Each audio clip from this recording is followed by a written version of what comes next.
It's the year 1823, and the American frontier is far from tame.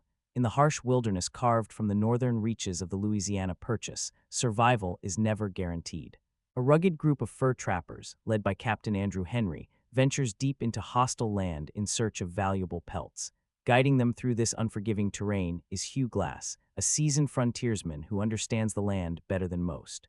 Traveling beside him is his half-pony son, Hawk. Their fragile sense of order shatters when Glass and Hawk leave camp to track elk. In their absence, disaster strikes. The Arikara, a feared and determined native tribe known as the Ray, descend upon the camp in a sudden and violent assault. This isn't a random attack. The Arikara are searching for Pawaka, the kidnapped daughter of their chief, and they believe the trappers may be involved. Gunshots crack through the trees as panic erupts. Men fall, supplies are abandoned, and chaos overtakes the camp. During the attack, Glass himself is ambushed and nearly strangled, escaping death only because another trapper intervenes at the last possible moment.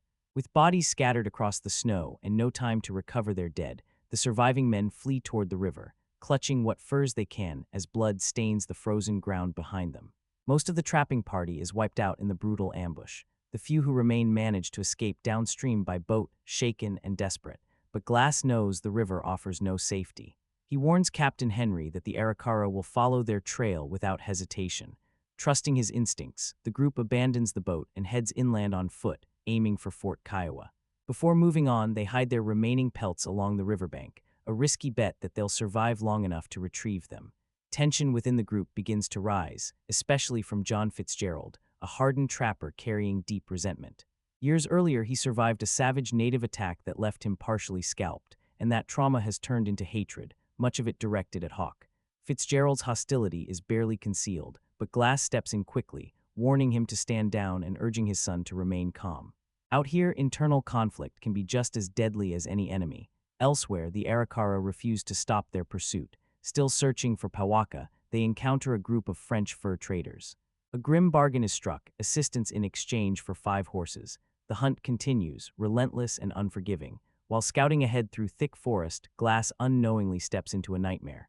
He wanders too close to a grizzly bear protecting her cubs. In a heartbeat, the bear charges. Glass is slammed to the ground as claws tear through flesh and jaws crush bone. He fires his rifle, but the animal keeps coming. Bleeding and broken, Glass draws his knife and fights with raw desperation. The struggle sends both man and beast tumbling down a slope. When it finally ends, Glass lies crushed beneath the massive, lifeless bear, his body shattered and barely alive. When the trappers discover him, Glass is a wreck, mangled, unconscious, and struggling for every breath. Believing he might still survive, they build a crude stretcher and attempt to carry him through the wilderness. Progress is painfully slow. At one point, while hauling him uphill, Glass slips, dragging the others down with him. To some, it's just bad luck. To Fitzgerald, it's confirmation that Glass is already a dead man. Fitzgerald argues that continuing is pointless and dangerous. In his mind, mercy now means ending Glass's suffering and saving the rest. Captain Henry refuses to kill him outright. Instead, he offers $75 to anyone willing to stay behind, tend to Glass, and bury him when the time comes. No one steps forward until Henry raises the offer to $100. That's when Fitzgerald agrees, motivated not by compassion, but by greed and the pelts he lost earlier. Young Jim Bridger also volunteers, along with Hawk, unwilling to leave his father behind. Before departing, Captain Henry makes Fitzgerald swear an oath. He must remain with Glass until the end and ensure he receives a proper burial. The men part ways, unaware that this promise will soon be broken, and that Hugh Glass's fight for survival has only just begun. Fitzgerald gives a silent nod, but out here, promises mean very little. As Captain Henry and the others vanish into the trees, Hugh Glass drifts in and out of awareness. Pain tears through him with every breath. His body is ruined, but his mind refuses to let go. Memories flood in, visions of his wife, their final moments together, the fire that swallowed their home. Survival isn't his only battle. He's clinging to the last fragments of a life already taken from him. Now alone with Bridger and Hawk, Fitzgerald finally sees his opportunity. He kneels beside the barely conscious Glass and murmurs words of false compassion, offering an end to the suffering. He claims it would be better for everyone, for Glass, for Hawk, for the group. Glass can't answer. He can barely move. He can only stare. Fitzgerald then twists the knife deeper. He tells Glass to blink if he agrees, fully aware that no man can hold his eyes open forever. Glass fights it, forcing his eyes wide with every ounce of strength left in him. But eventually, his lids close. Fitzgerald takes it as consent or pretends to. He presses down, smothering Glass without hesitation. That's when Hawk returns and sees the nightmare unfolding. He panics and shouts for Bridger, but he never gets the chance. Fitzgerald lunges and drives his blade into Hawk's stomach. The young man collapses, bleeding out in the snow. Glass, broken and voiceless, watches his son die inches away, helpless to intervene, trapped inside his shattered body. Fitzgerald drags Hawk's body away and erases the truth. When Bridger arrives, shaken and confused, Fitzgerald coldly claims Hawk wandered off and never came back. And with Glass unable to speak or even signal, the lie goes unchallenged. By morning, Fitzgerald pushes the betrayal even further. He tells Bridger that Arikara warriors are closing in fast and that staying means certain death. It's a lie, but fear doesn't need proof. Bridger hesitates, torn by doubt, then finally agrees to leave. As Bridger turns away, Fitzgerald pulls Glass toward a shallow grave. He mutters hollow prayers while shoveling dirt over the still-living man, burying him alive. Glass can't move. He can't scream. He can only feel the crushing weight of betrayal as the soil steals his breath and the world fades to black. Before leaving, Bridger quietly places something beside Glass, a metal canteen etched with a spiral symbol. It's a small act of loyalty, guilt, and hope. Then they're gone, leaving Glass alone beneath the frozen earth. Against all odds, Glass claws his way out of the grave, tearing through the soil like a man reborn. But freedom brings no relief. Haunted by visions of his Pawnee wife, he presses onward, only to discover Hawk's frozen body lying in the snow. His heart breaks, but his resolve hardens. Without words, Glass makes a vow. He will not let this end here. Using nothing but instinct and sheer determination, Glass learns to survive again. He wraps himself in a thick bear pelt for warmth, chews on roots and scraps of bone marrow to stay alive, and fights through relentless pain. When a deep wound in his throat threatens to kill him, he packs it with gunpowder and ignites it, sealing the flesh in a moment of brutal desperation. As Arikara warriors draw near, still searching for their chief's missing daughter, Glass escapes by throwing himself into dangerous rapids, surrendering to the river rather than his enemies. He drifts onward, driven by pain, grief, and a burning hunger for justice. Meanwhile, as Fitzgerald and Bridger push toward Fort Kiowa, Bridger begins to question everything. The supposed pursuit, the urgency, none of it adds up. He confronts Fitzgerald, forcing the truth out of him. There were never any warriors chasing them. Rage erupts. Bridger raises his rifle, but Fitzgerald wrenches it away and pulls the trigger. The gun clicks empty. It was never loaded. Just another lie. Their grim march continues until they reach the charred remains of a settlement. Bodies lie scattered among the ashes. From the ruins, a lone woman emerges, hollow-eyed and silent. Bridger leaves food behind without a word, a small gesture of humanity in a world stripped of mercy. When they finally arrive at Fort Kiowa, Fitzgerald spins one last lie. He tells Captain Henry that Glass succumbed to his wounds and that Hawk was likely killed by the Arikara. Bridger, weighed down by guilt and fear, says nothing. Fitzgerald collects his payment, pockets heavy with blood money, while Bridger refuses any extra reward, his silence already costing him more than he can bear. Back at the fort, Captain Henry delivers grim news. Supplies are running low, and the fort's funds are nearly drained. Reinforcements under Henry Leavenworth are still days away, and until they arrive, no one will receive their promised pay. The air is thick with unease. Lies have already been told, trust has been broken, and betrayal is quietly spreading beneath the surface. Whatever this story is becoming, it's far from finished. Out in the wild, Hugh Glass pushes on alone. Weak, starving, and half-frozen, he stumbles into an icy river and, driven by pure instinct, catches a live fish with his bare hands. He eats it raw, desperate for strength. Climbing a nearby hill, he spots a Pawnee man feeding on the remains of a dead bison. The man's name is Hickok, someone shaped by loss, much like Glass himself. Glass approaches slowly, carefully. Without words, he asks for food. Hickok tosses him a piece of bison organ, and Glass devours it without hesitation. By morning, Hickok notices Glass's wounds, festering, infected, and nearly beyond saving. But he also sees something else. An unbreakable will burning behind Glass's eyes. Though Hickok carries his own grief, he offers guidance instead of anger. Vengeance, he says, belongs to the Creator. Bound by shared pain and survival, the two men ride together across the brutal landscape. As a violent storm rolls in, Hickok builds a sweat lodge to protect Glass, who is slipping into fever. Inside the smoky shelter, Hickok performs a sacred healing ritual, calling upon ancient prayers and spirits. Glass drifts into a dreamlike state, caught between agony and hope. When he finally emerges, the storm has passed, and astonishingly, his wounds have begun to heal. The moment of peace is short-lived. Nearby, French-Canadian trappers capture Hickok and brutally hang him. The cruelty is swift and merciless, another reminder that danger stalks every corner of the frontier. Glass is left alone once again, his grief hardening into something far more dangerous. That night, Glass slips silently into the hunters' camp. There, he witnesses their leader, Toussaint, violently assaulting Pawaka.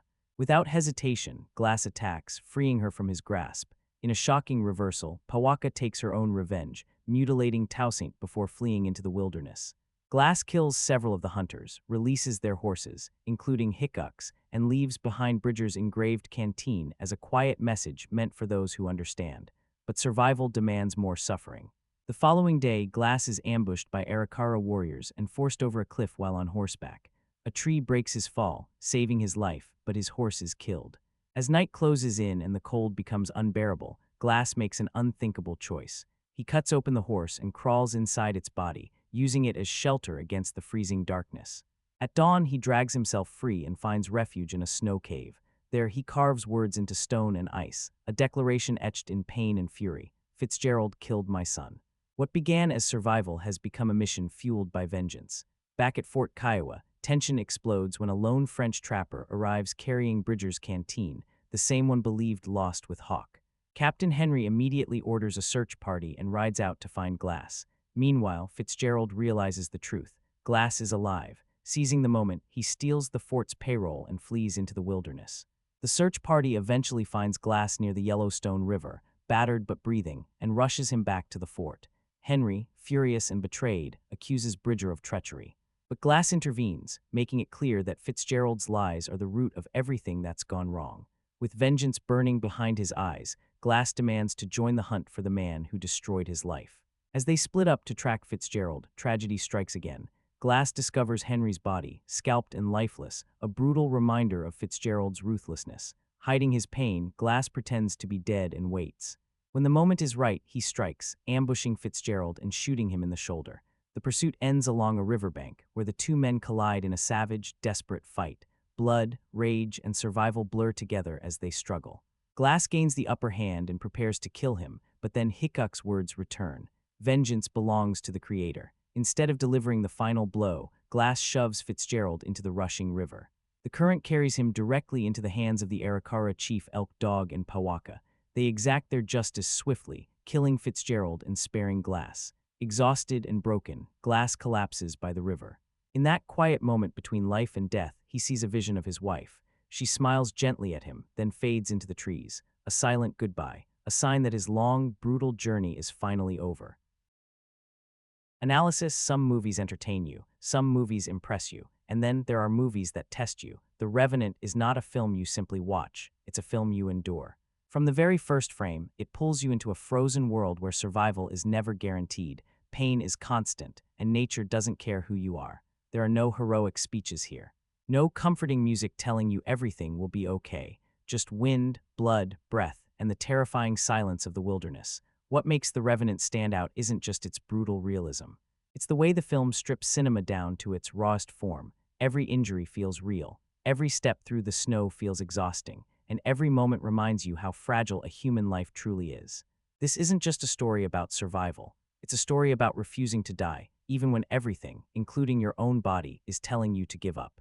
In this video, we're breaking down The Revenant, from its haunting themes and hidden symbolism to its unforgettable ending, and why it remains one of the most intense cinematic experiences ever made. So brace yourself, because this journey through ice, pain, and obsession is not an easy one, but it's one you won't forget. Released in 2015, The Revenant is directed by Alejandro González Iñárritu, a filmmaker known for pushing both actors and audiences far outside their comfort zones. This film stars Leonardo DiCaprio in one of the most physically punishing roles of his career, a performance so demanding that it would later define his legacy. But this isn't a typical star-driven movie. Here, the landscape shares the spotlight just as much as the actors. The story is set in the early 1800s, deep in the American frontier, a time when the land was wild, lawless, and brutally unforgiving. Civilization barely exists. Survival depends on instinct, endurance, and luck. At its core, The Revenant follows a seasoned frontiersman who joins a fur-trapping expedition through hostile territory. When a devastating incident leaves him gravely injured and stranded in the wilderness, the film shifts into a relentless survival journey, one driven by sheer willpower and an unbreakable connection to life itself. What's important to understand is this movie isn't about plot twists or clever dialogue, it's about presence. It places you directly into the cold, the hunger, and the isolation, asking you to experience survival moment by moment. No spoilers here. Just know that The Revenant is less about where the story goes and more about what it costs to keep going. And that's what makes this film unforgettable at first glance. The Revenant looks like a simple survival story. Man versus nature, life against impossible odds, but that's only the surface. This film operates at the intersection of three powerful genres: survival, historical drama, and revenge. And instead of leaning into spectacle, it strips each one down to its most uncomfortable truth. Survival here isn't heroic. It's ugly, painful, and humiliating. Staying alive doesn't make the character noble, it just makes him desperate. Every decision is driven by instinct, not courage. Revenge, meanwhile, is not portrayed as justice, it's portrayed as a burden. A fire that keeps the body moving but slowly consumes everything else: morality, peace, and identity. And then there's nature. Nature isn't a backdrop in this film, it's the dominant force. Silent, indifferent, relentless. The cold doesn't hate you, the river doesn't care about your past. Survival is never earned, only temporarily allowed. Emotionally, the film is bleak and meditative. Dialogue is sparse because words are unnecessary. Pain, breath, and movement do the talking. The tone demands patience, asking the audience to sit with suffering rather than escape from it. This is not a film made for casual viewing. It's for audiences who are willing to slow down, lean in, and experience discomfort. Because The Revenant isn't asking whether revenge is justified, it's asking whether it's worth surviving for. And that question echoes through every frozen frame. The story begins in chaos. A fur-trapping expedition pushes deep into hostile wilderness, land that doesn't belong to them and never pretends to be safe. From the very start, danger surrounds them, from the environment, from enemy tribes, and from the simple reality that one mistake here can mean death. At the center of this group is Hugh Glass, a seasoned frontiersman who understands the land better than most. But experience offers no protection when nature decides to strike. A sudden, brutal attack leaves Glass catastrophically injured, broken, bleeding, and barely alive. The expedition is forced to make an impossible choice: carry a dying man and risk everyone, or leave him behind. Two men are assigned to stay with him until the end. What happens next is not just abandonment, it's betrayal. Glass is left alone in a frozen wilderness with no weapons, no shelter, and no realistic chance of survival. And yet, he refuses to die. What follows is a relentless journey across snow, rivers, and mountains. Glass crawls when he can't walk. He eats when food appears and suffers when it doesn't. Every step forward is paid for with pain. This isn't a montage of survival victories. It's a chain reaction of cause and effect. Injury leads to isolation. Isolation leads to desperation. Desperation fuels movement. And beneath every action is a single driving force. Not heroism, not glory, but survival mixed with unresolved rage. The story unfolds slowly, deliberately, forcing us to feel time the way Glass feels it, measured not in days, but in breaths taken and pain endured.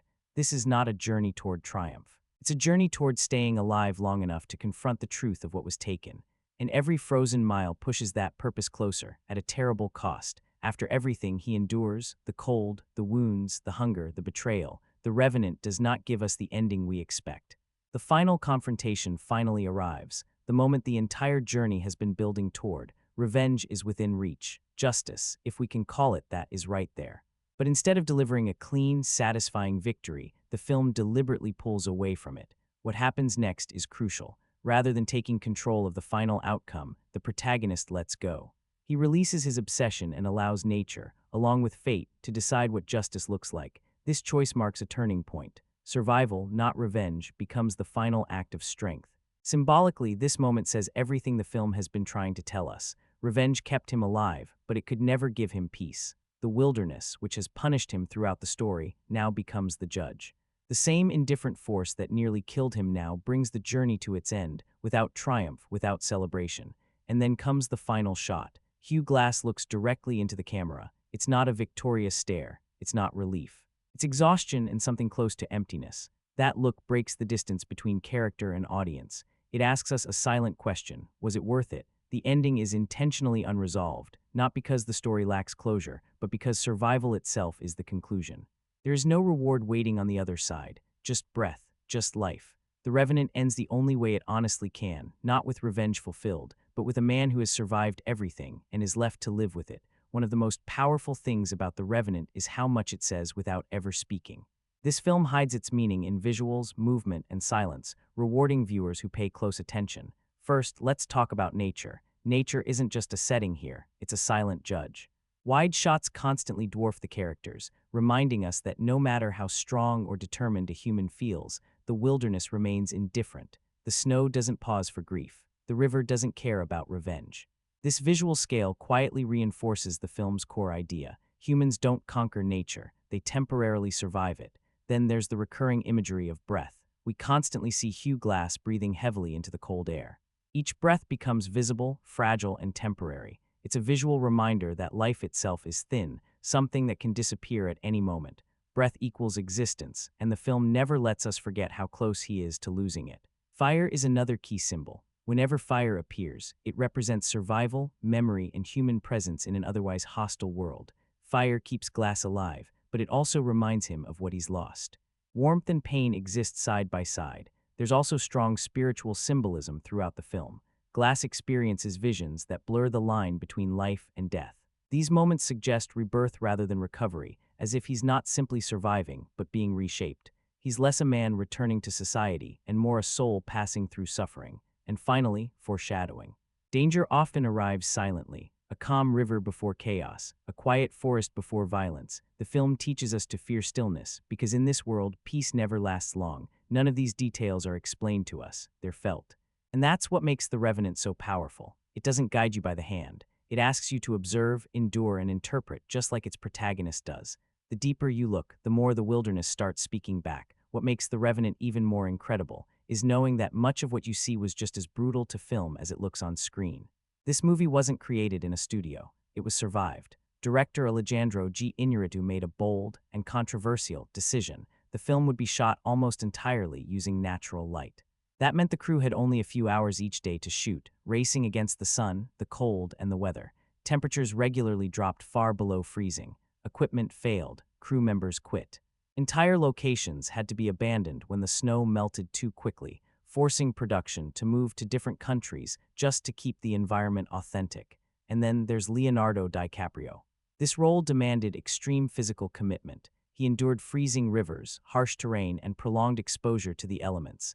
Many scenes required him to perform while exhausted, injured, and uncomfortable, mirroring the suffering of his character rather than acting it. The result, a performance so raw and uncompromising that it finally earned DiCaprio his first Academy Award for Best Actor, an Oscar that felt less like recognition and more like survival payback. Even the film's realism came at a cost. Long takes, handheld cameras, and minimal dialogue meant mistakes couldn't be hidden. If something went wrong, the entire sequence had to be redone, often under even worse conditions. There are no shortcuts in The Revenant, no green screens to soften the struggle, no safety nets to polish the pain, and that's why the film feels so real. Because behind every frozen frame, there's a crew, a cast, and a production that endured the wilderness, so the story could feel truly earned. When people talk about The Revenant, it's often compared to other survival films, but those comparisons only go so far. Yes, on the surface, it shares DNA with movies like Cast Away or Into the Wild. All of them explore isolation, endurance, and the human will to survive. But where those films lean toward introspection and hope, The Revenant chooses suffering and resistance.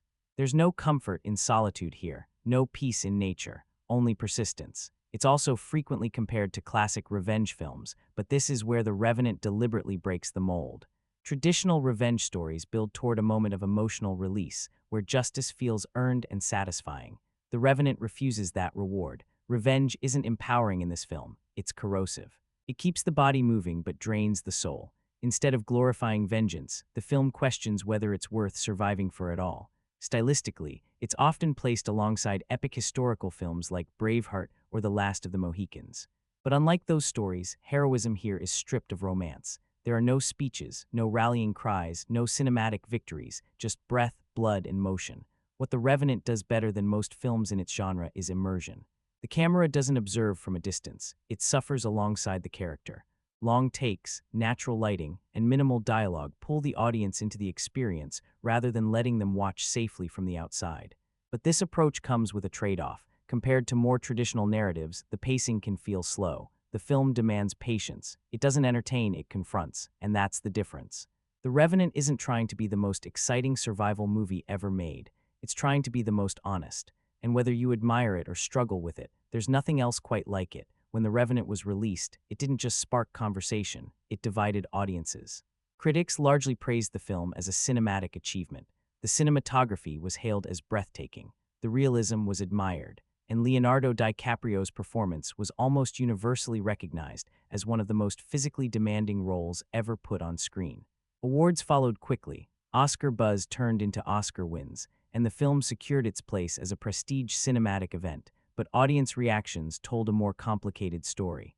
Some viewers were completely absorbed, calling it intense, immersive, and unforgettable. For them, the slow pacing and minimal dialogue weren't flaws, they were essential to the experience. Others felt pushed away. They found the film exhausting. Too cold, too slow, too punishing. Some expected a traditional revenge story and were surprised to find something far more meditative and restrained, and that's where The Revenant truly stands out. It was never designed to please everyone. Over time, the film has settled into a unique position in cinema history, not as a crowd pleaser, but as a challenge. A film that rewards patience and punishes distraction. Is it overrated? Only if you expect entertainment first. Is it underrated? Not by critics, but by viewers who haven't revisited it with the right expectations. The Revenant is divisive by design, and that division is part of its legacy. It's a film remembered not for universal love, but for the intensity of the reactions it provoked. And sometimes, that's the mark of something truly powerful. So after all the suffering, all the silence, all the frozen miles endured, what is The Revenant really worth? At its best, this film is a technical and emotional achievement. The cinematography is breathtaking. The performances are raw and physically committed, and the atmosphere is so immersive that it almost feels less like a movie and more like an experience you survive. But it's not without its flaws. The pacing is slow by design, and that patience won't work for everyone. Dialogue is minimal, emotion is restrained, and the film demands your full attention. If you're looking for comfort, escape, or easy entertainment, this is not that movie. However, if you're drawn to serious cinema, if you appreciate storytelling through visuals rather than words, if you're willing to sit with discomfort in exchange for authenticity, then The Revenant is absolutely worth your time. This is a film for viewers who value immersion over excitement, for those who don't need a clean victory to feel satisfied, for those who understand that survival itself can be the story. The Revenant doesn't ask to be loved. It asks to be respected, and in the end, that's exactly what it earns. If you've never seen it, watch it once without distractions. If you have, watch it again, knowing what it truly is. Because some films fade when the credits roll, and others, like The Revenant, stay with you long after the cold has settled in. Reviews. The Revenant stands out as one of the finest films of 2015, fully earning the praise and attention it received. While audience reactions have been mixed, I personally feel the harsh criticism and low ratings are unfair. Even if the film hadn't resonated with me emotionally, its sheer technical brilliance alone would still justify a solid score. The cinematography, direction, and performances are simply too accomplished to ignore. Visually, the film is extraordinary. It is among the most stunningly photographed movies of its year, capturing raw wilderness with a level of realism that feels almost overwhelming. The natural lighting, atmospheric locations, and immersive camera work pull the viewer directly into the harsh world the characters inhabit. Alejandro González Iñárritu's direction surpasses even his impressive work on Birdman, delivering some of the strongest filmmaking of the year. The performances are equally compelling. Leonardo DiCaprio gives a physically and emotionally exhausting performance that finally earned him his long-awaited Oscar, and deservedly so.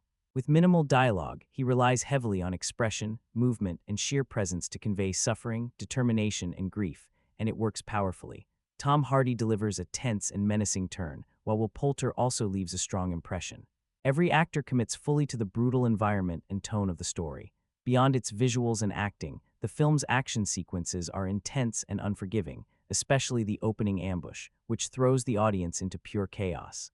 The camera placement and framing make these scenes feel disorienting and frightening, capturing the sudden violence of survival in hostile territory. Weapons that are often treated casually in other films feel genuinely dangerous here, adding to the realism and tension. The narrative itself is deliberately simple and slow-moving, but that restraint allows the emotional weight to settle. The characters feel grounded and believable, shaped by desperation and isolation. If the film falters anywhere, it's in the script, which can occasionally feel uneven or slightly unfocused. However, this flaw is minor and does little to diminish the overall impact. The story is inspired by the real-life figure Hugh Glass, and while the film clearly exaggerates events for dramatic effect, it still succeeds in capturing the spirit of endurance and revenge associated with the legend. Some historical liberties are obvious, and at times the film may push plausibility too far. Had the character been entirely fictional, these excesses might have been easier to accept. Still, handling historical inspiration in cinema is always a delicate balance. What frustrates me most is the dismissive one-star criticism the film has received from some viewers. Disliking a movie is one thing, but reducing its rating simply because of its popularity or awards buzz feels intellectually lazy. The Revenant demands to be judged on its craftsmanship, not resented for its success. Set in the early 19th century American frontier, the film explores a period rarely portrayed with such intensity. Survival during this era feels raw and evenly matched, long before technological advantages tip the balance. The harsh winter landscapes dominate the screen so completely that the environment itself becomes a central character, cold, unforgiving, and relentless. DiCaprio carries the film almost entirely on his shoulders, appearing in nearly every scene and conveying emotion through physical endurance rather than dialogue. His performance recalls other deeply personal cinematic portrayals, where the actor becomes inseparable from the character's suffering. The Oscar win was not only justified, it felt inevitable. In the end, The Revenant is a brutal yet mesmerizing experience. It is not an easy film to watch, but it is a powerful one. Visually breathtaking, emotionally draining, and technically masterful, it stands as one of the most striking survival dramas ever put on screen. Not long after Hugh Glass is gravely injured, the man assigned to stay behind and protect him ultimately abandons his duty, betraying Glass and murdering someone deeply important to him. This act of cruelty sets the stage for a harsh and relentless journey driven by revenge. Director Alejandro González Iñárritu has rapidly established himself as one of the most visually striking filmmakers working today, and this film continues that upward trajectory. Much like his previous effort Birdman, this project pushes his visual ambition even further, resulting in a film that feels distinctive and immersive despite telling a story that has existed in many forms before. At its core, this is a familiar tale of survival and vengeance, one that cinema has revisited countless times. However, audiences today are unlikely to feel fatigued by it, as this particular style of frontier western has been largely absent from modern filmmaking. While some may hesitate to label it a traditional western, the brutal Native American attack, the infamous bear encounter, and the unforgiving final confrontation firmly place it within that genre, albeit in a raw, unconventional form. The film's greatest strength lies in its breathtaking imagery. The natural landscapes are captured with astonishing realism, creating an experience that feels physically demanding even for the viewer. Equally impressive are the performances from Leonardo DiCaprio and Tom Hardy. Both actors fully inhabit their roles, but Hardy in particular delivers a chilling portrayal of a morally bankrupt man whose cruelty feels disturbingly authentic. His performance relies less on dialogue and more on presence, making his few spoken words carry significant weight. DiCaprio, meanwhile, delivers a restrained yet committed performance, conveying pain and determination largely through expression rather than speech. While it may not rank among his absolute best work, it remains a powerful demonstration of his dedication to physically demanding roles. The environments themselves function almost as characters. The frozen wilderness feels hostile and unforgiving, and Iñárritu succeeds in making the audience feel every ounce of Glass's suffering. The now famous bear attack is executed with startling intensity, and the film's uncompromising violence adds to its realism rather than feeling gratuitous. Visually, it stands as one of the most striking films of 2015, supported by two commanding lead performances. Inspired by real events, the film presents a rugged and visceral account of endurance and revenge. Glass, a fur trapper, survives both an attack by native tribes and a brutal mauling by a grizzly bear. Left for dead by his companions, including the cold-hearted John Fitzgerald, he endures unimaginable hardship in order to seek justice. Shot primarily using natural light, the cinematography is exceptional, and the digital effects used during the bear sequence are impressively seamless. Despite these achievements, the film is not without flaws. While technically accomplished, it sometimes feels excessively long and emotionally distant. The near-total absence of meaningful female roles is noticeable, with one of the few such characters depicted in an especially disturbing context. Although the performances are intense, the film can feel strangely hollow beneath its surface brutality. Certain narrative decisions, particularly involving the pursuit of Fitzgerald near the conclusion, come across as implausible and underdeveloped, seemingly engineered to force a final confrontation rather than arising organically from the story. Following his major awards success the previous year, Inarritu quickly returned with another prestige project that garnered widespread attention. The film went on to earn significant accolades, including major wins at the Golden Globes, and it appeared to finally position DiCaprio for long-awaited Oscar recognition. Running over 2.5 hours, the film unfolds across a snowbound American frontier, dividing its focus between Glass's desperate fight to stay alive and the actions of the men who left him behind. Tom Hardy's antagonist proves especially compelling. He is portrayed not merely as a villain, but as a deeply flawed outsider, greedy, ruthless, and resentful of Glass's resilience and leadership. A particularly memorable moment occurs when another character threatens him with a rifle, only for the weapon to fail, revealing Fitzgerald's cynical understanding of human weakness. This layered characterization adds depth to what could have been a one-note antagonist. In the end, the film stands as a brutal, visually stunning exploration of survival, revenge, and endurance. While its ambition and craftsmanship are undeniable, its emotional impact may leave some viewers cold, making it a powerful yet imperfect cinematic experience. This is not a story driven by clear-cut villainy alone. Looking at Leonardo DiCaprio's work here, what stands out most is how intensely physical the performance is. It's almost entirely nonverbal, relying far more on body language and endurance than dialogue. He speaks very little throughout the film, occasionally using fragments of a native language, which reinforces how isolated and stripped back the experience feels. The infamous bear attack is without question one of the most unforgettable sequences of 2015 cinema, harrowing, brutal, and deeply uncomfortable to watch, yet impossible to turn away from. That said, some of the moments involving his indigenous companion and the broader Native American elements didn't resonate as strongly with me as they could have. I felt they lacked emotional depth and missed an opportunity to leave a stronger impact. Still, the filmmakers accomplished something impressive by crafting such a lengthy film that rarely feels sluggish. Despite its runtime, it maintains momentum almost the entire way through. This is very much a film made for the cinema. The vast frozen wilderness dominates every frame, creating a harsh and immersive atmosphere that feels overwhelming in the best way. The snow-covered landscapes are unforgiving, bleak, and stunning, and they play a huge role in shaping the mood. It wouldn't be surprising to see the cinematography rewarded again, as the visual craftsmanship is outstanding. Even though this wouldn't rank among my personal favorites of that year, it remains a gripping experience, and DiCaprio's commitment alone makes it worth seeing. It was also refreshing to see Domhnall Gleeson in a more sympathetic role. He continues to prove his versatility as an actor. The final close-up of DiCaprio, staring directly into the camera, lingers long after the film ends, quiet, unsettling, and deeply haunting. I had known about this 2015 release for years, but didn't finally sit down to watch it until 2023. I've never been particularly drawn to DiCaprio's work, so there was no strong urge to seek it out sooner. After spending over 2.5 hours with the film, I can honestly say it didn't feel like I had missed a defining cinematic milestone. It was engaging enough and competently made, but not something I found extraordinary or memorable enough to revisit. The script, crafted by Mark L. Smith, Alejandro G. Inarritu, and Michael Punk, is solid and functional, delivering a narrative that serves its purpose without doing much beyond that. The film is effective while it's on, but I doubt it will ever compel me to watch it again. Visually, however, it excels. The staging, action choreography, and overall design convincingly place the viewer in a harsh frontier world. The cinematography does much of the heavy lifting, bringing the environment and the ordeal vividly to life. The bear encounter, in particular, stands out for its raw intensity and realism.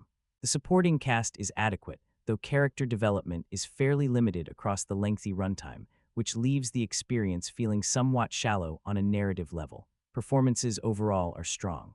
DiCaprio handles the demanding lead role well, but for me, the standout performance belongs to Tom Hardy.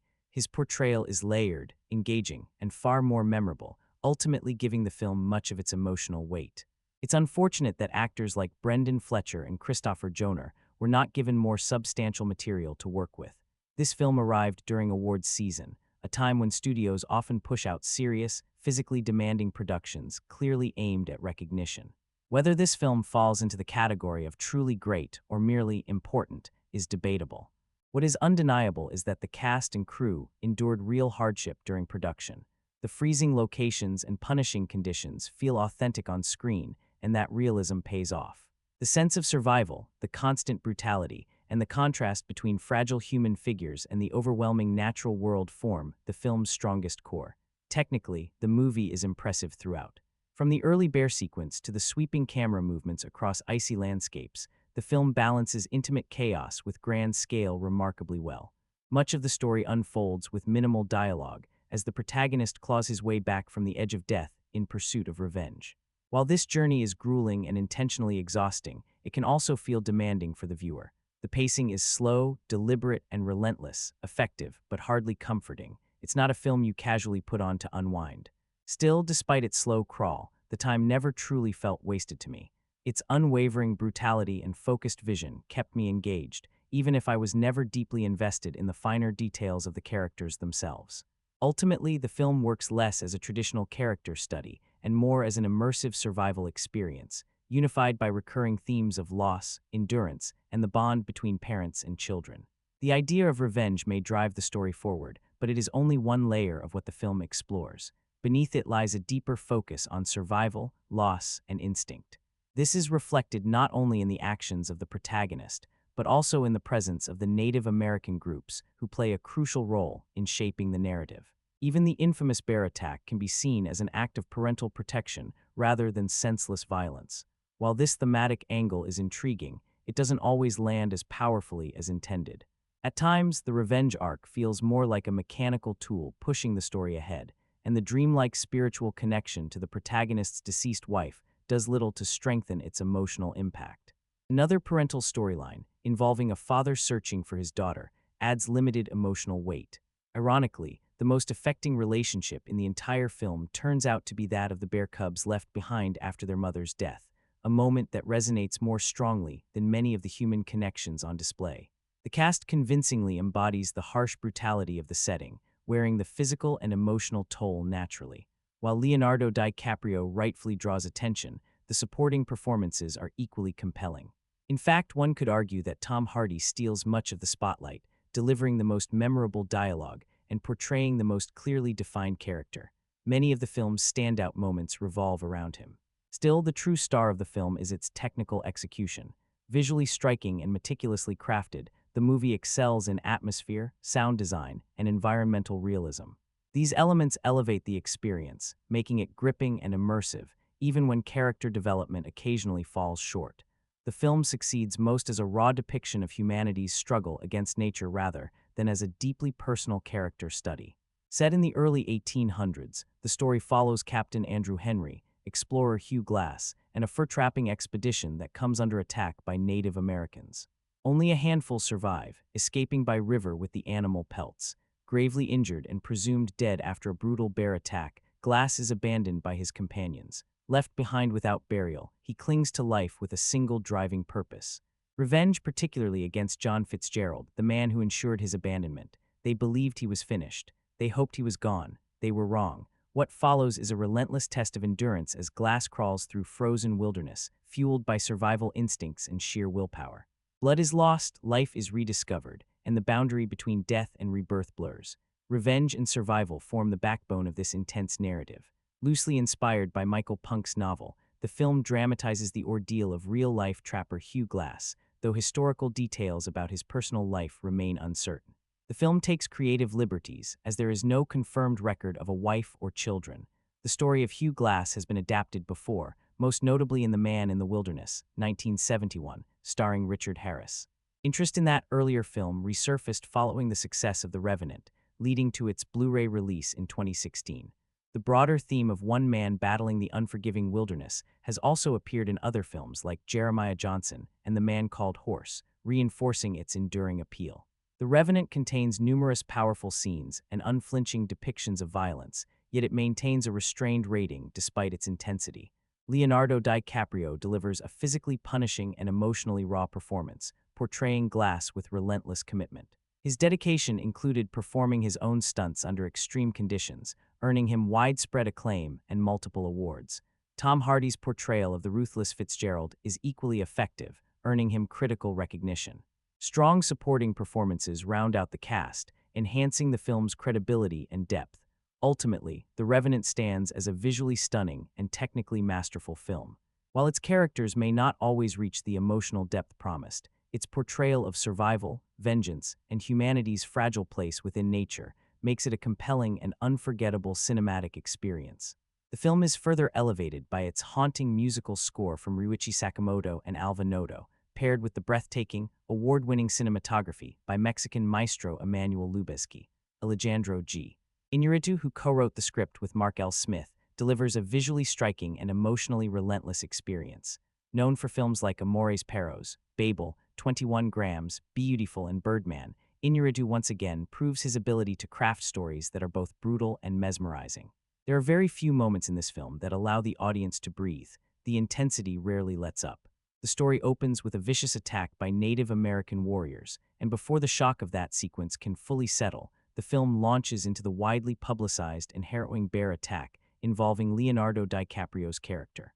While I've never been particularly fond of DiCaprio, it's impossible to ignore the sheer physical and emotional commitment he brings to this role. His Best Actor win feels fully justified.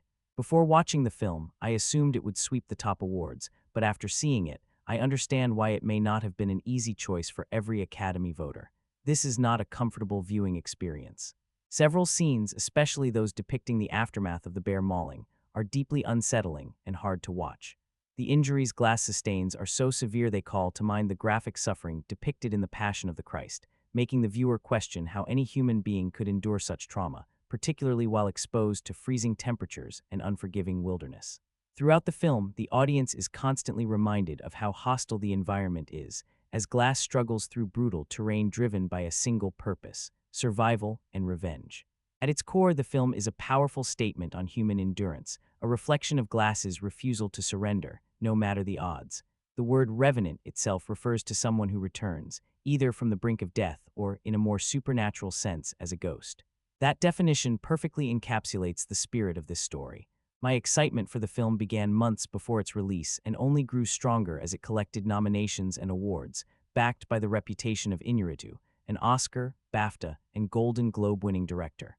Inspired by real events and set in 1823, the film unfolds in the untamed wilderness of the Louisiana Purchase. A quasi-military group of trappers, led by Captain Andrew Henry, Domhnall Gleeson, is on a fur-hunting expedition when they are ambushed by members of the Arikara tribe. Only half the group manages to escape by raft, salvaging what supplies they can while under constant threat of pursuit. During the retreat, seasoned frontiersman Hugh Glass, Leonardo DiCaprio, becomes separated from the others and unknowingly wanders into the territory of a mother grizzly and her cubs. The resulting attack leaves Glass brutally injured and barely alive. Though he manages to kill the bear, his wounds are catastrophic. The group does what little they can to treat him, transporting him on a crude stretcher that slows their progress. Tensions rise when John Fitzgerald, Tom Hardy, suggests that Glass be put out of his misery. Captain Henry cannot bring himself to do it, instead offering payment to anyone willing to stay behind with the dying man. Glass's son Hawk Forrest Goodluck and the young Jim Bridger will Poulter volunteer, and Fitzgerald eventually joins them after Henry increases the reward. Fitzgerald assures Henry that Glass will be cared for and buried properly once he passes. However, once the group separates, Fitzgerald attempts to kill Glass by suffocation. Hawk witnesses the act and is murdered by Fitzgerald while Glass, unable to speak or move, watches helplessly. When Bridger returns, Fitzgerald lies, claiming Hawk was taken by Native Americans. Though doubtful, Bridger ultimately agrees to abandon Glass, leaving him in a shallow grave with only a canteen marked by a carved spiral.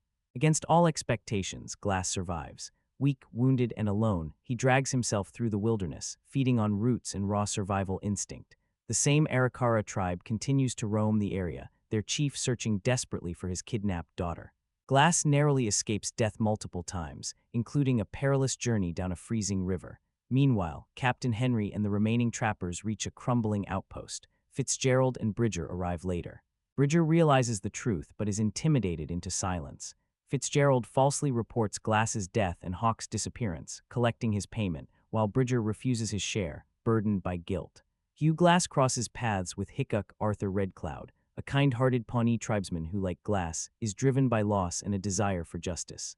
During a fierce snowstorm, Hickok helps him survive by constructing a shelter, but by morning Glass discovers his companion has been brutally killed and left hanging by French fur trappers camped nearby. Continuing his journey, Glass intervenes to save a Native American girl from assault, later learning she is the kidnapped daughter of an Arikara chief. He escapes with a horse stolen by the French, though in the chaos he unknowingly leaves behind his canteen marked with a distinctive spiral carving. Glass soon encounters hostile Arikara warriors and narrowly survives by leaping from a cliff. He kills the horse to escape and suffers even greater injuries, then endures the freezing night by taking shelter inside the hollowed-out carcass. Back at the outpost, the discovery of the spiral-marked canteen convinces Captain Henry that Glass may still be alive. Fitzgerald, realizing this as well, steals the contents of the safe and flees. Eventually, Henry's men locate Glass and bring him back. Henry, furious at Fitzgerald's betrayal, launches a search but fails to find him. Glass clears Bridger of wrongdoing, proving he was deceived, and Henry resolves to hunt Fitzgerald down. Despite his weakened condition, Glass insists on joining him. The two split up to corner Fitzgerald, but Henry is ambushed and killed. Glass later finds Henry's body and sets a trap of his own. Though wounded again, he pursues Fitzgerald to the river, where the two engage in a final, savage confrontation. At the last moment, Glass resists killing him, remembering Hickok's words about letting revenge be claimed by fate. Instead, he sends the badly injured Fitzgerald downstream, where he is captured by the Arikara. Reunited with his daughter, the chief executes Fitzgerald and spares Glass. Though his vengeance is complete, Glass remains haunted by visions of his lost wife and son. The film features strong supporting performances from Paul Anderson, Christopher Joner, Joshua Burge, Lucas Haas, Brendan Fletcher, and Dwayne Howard. Leonardo DiCaprio delivers a powerful, Oscar-winning performance as the battered frontiersman, fully embodying a man pushed to the edge by nature and betrayal. Tom Hardy is equally compelling as the ruthless Fitzgerald, making for a truly menacing antagonist. The supporting cast adds depth and realism throughout. Set against the unforgiving wilderness of 1820s America, this true inspired story of survival, revenge, and redemption is visually breathtaking. The cinematography is stunning, relying heavily on natural light to enhance the raw beauty and brutality of the environment. The emotional weight of watching one man battle freezing rivers, starvation, and relentless enemies is intense and unforgettable. The film earned widespread acclaim, winning major awards for its cinematography and sound, along with recognition for its visual effects, production design, and overall achievement. It stands as a gripping historical revenge epic and a testament to human endurance in the face of overwhelming odds. While the story takes liberties with historical accuracy, as many films based on true events do, that hardly diminishes its impact. From the thrilling opening ambush to the harrowing bear attack, which is filmed with shocking realism, the tension never lets up. Once Glass is left alone in the wilderness, the film masterfully conveys isolation and despair. You can almost feel the biting cold and exhaustion as he crawls through snow, icy rivers, and desperation itself. This is a brutal, immersive, and unforgettable cinematic experience. Outstanding. The performances across the board are strong, and it's hardly shocking that Leonardo DiCaprio finally earned his long-awaited Oscar for this role. His portrayal of Hugh Glass is intensely physical, and he clearly endured extreme conditions to bring the character to life. Tom Hardy is equally compelling as the ruthless Fitzgerald, delivering a chilling and memorable turn as the film's primary antagonist. Although the runtime stretches close to 2.5 hours, the pacing remains engaging, and at no point does the film feel like a chore to sit through. While some scenes are undeniably brutal and may be unsettling for sensitive viewers, the film as a whole is easy to recommend. Set in the early 1820s, the story follows a frontiersman on a fur-trading expedition who is savagely attacked by a bear and abandoned by members of his own crew, forcing him into a relentless struggle for survival. The legend of Hugh Glass has been reshaped many times over the past 2 centuries. There is the supposed true account, which can never be fully verified, followed by biographies, fictionalized retellings, and even an earlier adaptation from the early 1970s that remains oddly inaccessible today. This latest interpretation takes creative liberties, most notably by introducing a son for Glass, a change that heightens the emotional stakes. Is this addition historically accurate? Probably not. But strict adherence to fact has rarely been a requirement for powerful storytelling. With awards season in full swing, the film quickly positioned itself as a dominant contender. Boasting a double-digit number of nominations, it was almost guaranteed to walk away with multiple wins. Much of the attention centered on DiCaprio, whose career spans decades and includes a wide range of unforgettable performances. Some of his roles have been flashier than others, but his commitment has rarely wavered. As Glass, he delivers what many would consider the most demanding and impressive performance of his career. For long stretches of the film, he barely speaks, relying instead on physical expression and raw presence, an approach that requires tremendous skill and restraint. Award races, however, are rarely decided solely on difficulty or effort. They are meant to honor the best performance of a given year, not just a career milestone. Even by that standard, DiCaprio's chances were extremely strong. The competition was formidable, with respected performances from actors like Eddie Redmayne, Bryan Cranston, and Michael Fassbender, yet none seemed to push themselves quite as far in terms of physical and emotional endurance. In the supporting category, Tom Hardy earned well-deserved recognition for his work. His portrayal of Fitzgerald is vicious, morally bankrupt, and strangely captivating. In some moments, his performance is even more entertaining than the leads. That said, the competition here was tougher, particularly due to an unexpected challenger whose nomination carried significant emotional and career-spanning weight. Award voters often factor in legacy and longevity, which can tip the scales in unpredictable ways. Hardy absolutely merited the win, but it was never a certainty. Beyond acting, the film also received nominations in areas such as makeup, costume design, and production design, categories where it stood a strong chance of success. One of its most outstanding technical achievements, however, lies in its cinematography. The visual work is breathtaking, capturing the harsh beauty of the wilderness with an immersive, almost tactile realism. Competing against equally impressive visual styles from other films made this category highly competitive, but the cinematographer had momentum on his side, having won in previous years. Given the complexity and ambition of the camerawork here, another win was well within reach. Despite the overwhelming praise, there is one nomination that feels somewhat misplaced: Best Visual Effects. The infamous bear attack is expertly staged and convincingly animated, yet it is still obvious that the creature is digitally created. While the sequence is effective, the artificial nature of the bear briefly breaks the illusion, standing out against an otherwise grounded and naturalistic portrayal of the wilderness. It's a minor flaw in an otherwise remarkable film, but noticeable enough to slightly pull the viewer out of the experience. This particular award category often feels like a consolation prize for films that don't quite fit the traditional Best Picture mold, and Star Wars may well take it regardless. That said, a bigger question hangs over this film. Is this Leonardo DiCaprio's finest performance? The answer is almost certainly yes. It may also stand as Tom Hardy's most memorable role to date. Add to that some striking cinematography, and you have a serious contender for Film of the Year, though whether it truly earns that title is open to debate. Much has already been said about The Revenant, perhaps too much or perhaps not enough. What is undeniable is that DiCaprio finally earned his Oscar here, and many would argue the film itself deserved the top prize as well. Set in the harsh American wilderness of the early 1820s, the story follows fur trapper Hugh Glass, who is brutally attacked by a bear and left for dead near the frozen Missouri River. Against all odds, Glass survives and embarks on a relentless journey driven by survival and vengeance, particularly against John Fitzgerald, the trapper responsible for killing Glass's Pawnee son. Visually, the film is often breathtaking, though there are moments when the wilderness feels less isolated than intended. Still, it remains a striking experience to watch. Character motivations are clear, with little confusion about where villainy lies. Some dialogue choices feel oddly modern for the period, which can be distracting. The infamous bear attack is nearly unbearable in its brutality, while the climactic final confrontation is equally savage and unforgettable. This is the kind of film that lingers, one many viewers will return to despite, or because of, its intensity. The supporting cast is equally committed, contributing to the film's overall authenticity and weight. The story itself is loosely inspired by real events. After Glass is mauled and abandoned, hostile forces close in, and his journey becomes one of raw endurance as much as revenge. Written and directed by Alejandro González Iñárritu, the film marks a shift from his usual character-driven dramas into more physically demanding territory. His familiar stylistic flourishes, symbolism, dream imagery, and fragmented memory are still present, though not always necessary. At times, the dramatic elements feel stretched, while the action sequences appear designed to maintain momentum for modern audiences. Some action works brilliantly, reinforcing the danger and desperation. Other moments feel awkwardly inserted. Despite this unevenness, the story remains compelling. DiCaprio fully commits to the role, delivering a performance built more on physical suffering than dialogue.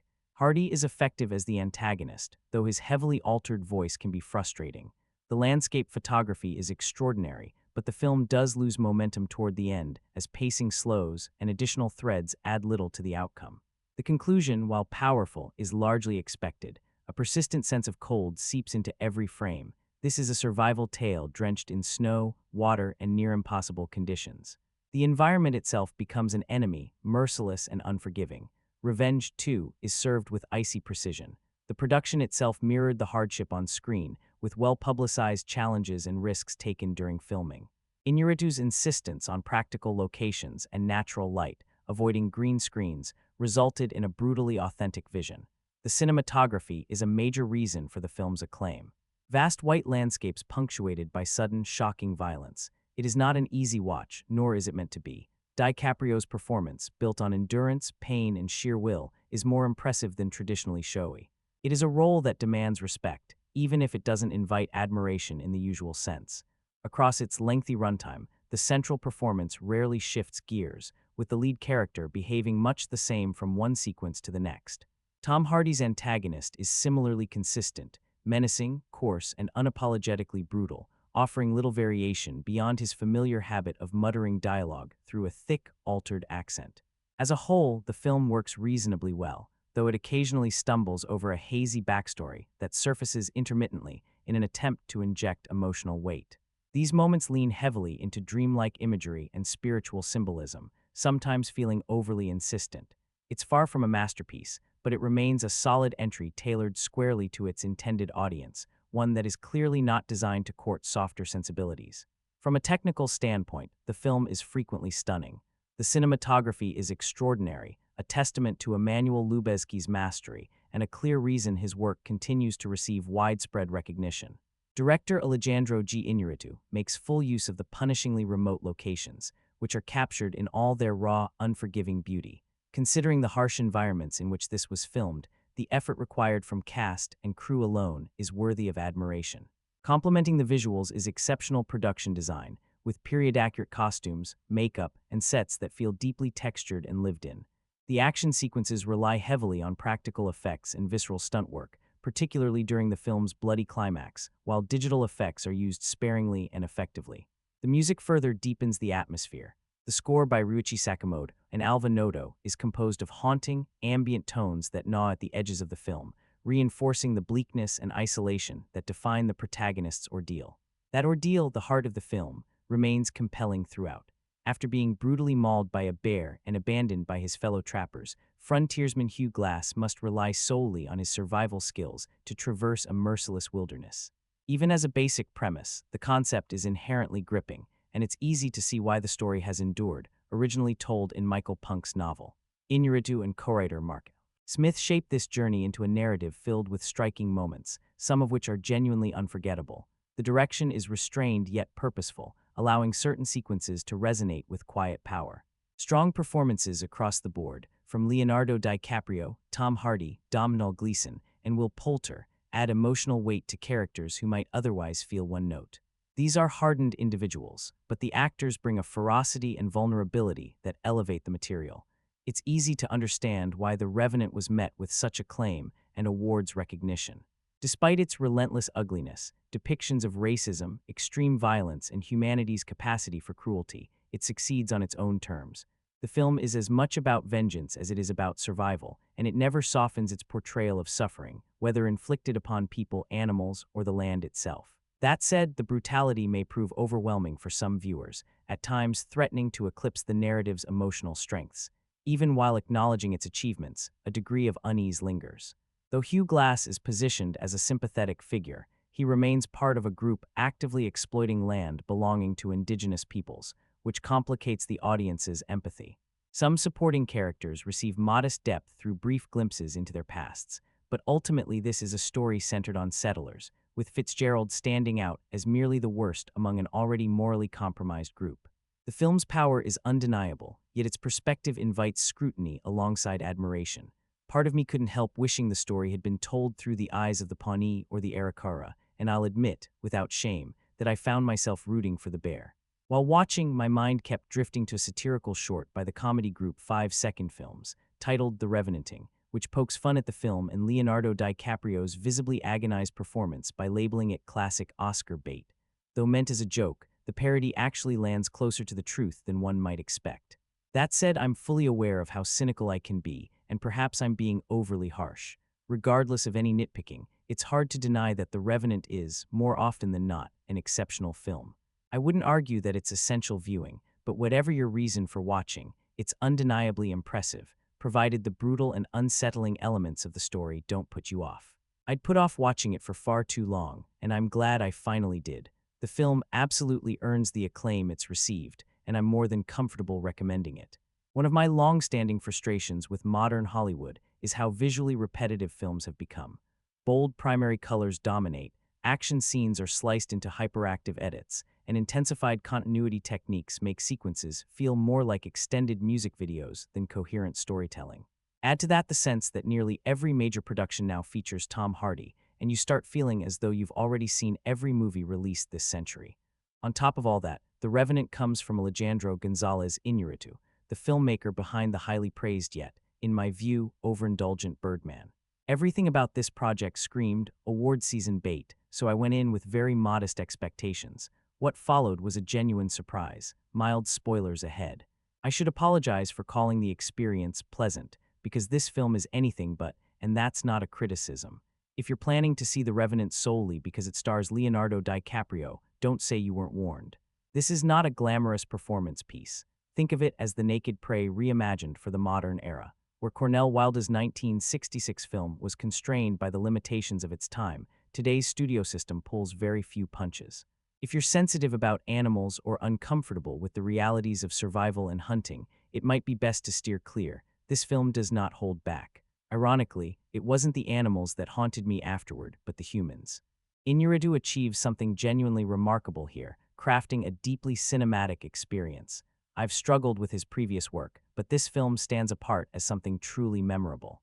The opening Native American attack is deeply unsettling, largely because it avoids standard Hollywood tricks. There are no frantic close-ups or rapid-fire edits, just raw, immersive chaos. The infamous bear attack is even more astonishing. It looks as though it unfolds in a single take, with a recognizable star, not a stunt double, being mauled by what feels like a very real animal. I found myself genuinely stunned, wondering how such a sequence was even possible.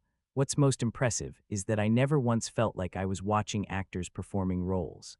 Despite the star-studded cast, the characters feel authentic, people desperately trying to endure the twin merciless forces of nature and human cruelty. Emmanuel Lubezki's cinematography deserves enormous praise.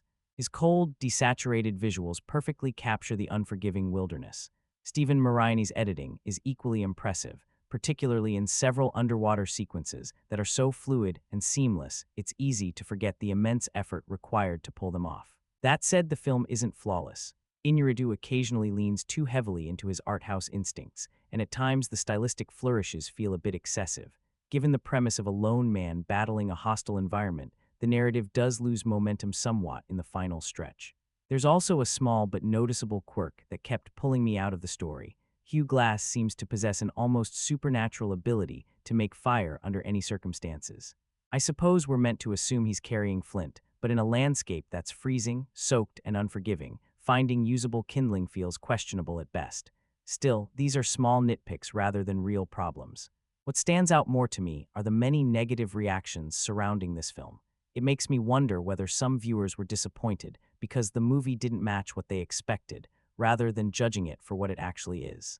For my part, I found The Revenant to be an unrelentingly harsh and deeply gripping tale of survival. I have no hesitation in calling it the most powerful film I've seen this year so far. It feels destined to dominate awards season, and in my view, that recognition would be well earned. The word revenant is commonly defined as someone who returns after death or a long absence, and that meaning perfectly encapsulates the ordeal faced by Hugh Glass, portrayed by Leonardo DiCaprio, in Alejandro González Iñárritu's brutal frontier epic. Set in the unforgiving American wilderness of the early 1820s, the film follows Glass as he endures almost unimaginable suffering after being savagely mauled by a protective grizzly bear. Left broken and barely alive, he is horrified to discover that members of his own expedition abandon him, assuming his death is inevitable. Glass's astonishing struggle for survival unfolds during a doomed fur-trapping mission in territory that would later become part of South Dakota. The term grizzly applies not only to the ferocious bear that attacks him, but also to the relentless series of trials he must endure as he claws his way back toward civilization and seeks justice for what was done to him. While the story draws inspiration from a novel by Michael Punk, the real Hugh Glass was a genuine historical figure, known for a life filled with danger and adventure. His experiences ranged from piracy and smuggling to trapping, trading, hunting, and exploring the American frontier. Director Iñárritu focuses on this defining chapter of Glass's life and surrounds DiCaprio with a physically imposing supporting cast. This is a version of DiCaprio far removed from his slick or charismatic roles. Here, he is stripped down to raw instinct and suffering. One of the film's greatest strengths is Tom Hardy's performance as John Fitzgerald, a character so cruel and selfish that he becomes genuinely infuriating to watch.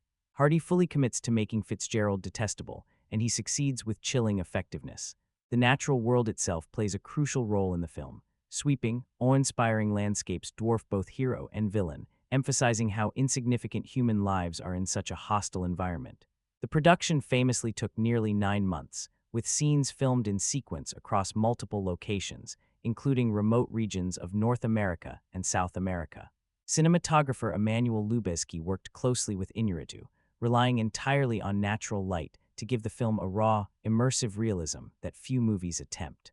The story begins with Hugh Glass serving as a guide for a fur trading expedition led by Captain Andrew Henry of the Rocky Mountain Trading Company. Early on, the group is attacked by Arikara warriors, resulting in heavy losses. Glass advises an overland retreat back to their fort, a plan that meets resistance but is ultimately followed. While scouting for food, Glass encounters 2 bear cubs, only moments before their enraged mother charges. The ensuing attack is savage and chaotic, leaving Glass torn apart but not yet dead. He manages to fire a single shot before being brutally mauled, eventually killing the bear in a final act of desperation. Gravely injured and unable to move on his own, Glass is carried by his fellow trappers until the terrain becomes impassable. Convinced that Glass will not survive, Captain Henry offers payment to anyone willing to remain behind and ensure he receives a proper burial. Fitzgerald and a young trapper, Jim Bridger, agree to stay, while Glass's Pawnee son Hawk refuses to abandon his father. What follows is a relentless test of endurance, loyalty, and the will to live. Eventually, Fitzgerald loses patience waiting for Glass to die from his injuries. In a ruthless turn, he murders Hawk and even attempts to bury Glass alive. Terrified for his own survival, Bridger goes along with Fitzgerald's betrayal. Against all odds, Glass survives and begins an extraordinary journey through brutal wilderness, driven by the need to reach civilization and confront Fitzgerald for his treachery. It's worth noting that The Revenant is actually the 3rd film inspired by the incredible survival story of Hugh Glass. The earliest cinematic interpretation appeared in 1971 with Man in the Wilderness, directed by Richard Sarafian and starring Richard Harris. Although Harris's character was named Zachary Bass, he was clearly modeled after Glass, a frontiersman who survives a vicious bear attack only to be abandoned by his companions. While Man in the Wilderness is a solid adventure film and well-made for its time, it doesn't reach the artistic or emotional heights achieved by Alejandro G. Iñárritu's The Revenant. Far less successful was Apache Blood, 1975, an inferior and largely forgettable retelling of the same legend. Vern Peele attempted to juggle multiple roles as producer, director, and cinematographer, spreading himself too thin. In that version, a battle-worn Army scout named Sam Glass is mauled by a bear, but the execution lacks credibility and impact. The bear attack scenes, in particular, feel awkward and unconvincing, especially when compared to Man in the Wilderness, which used an actual bear and trainer for realism. Despite relying on CGI, The Revenant delivers a far more visceral and believable depiction of the attack.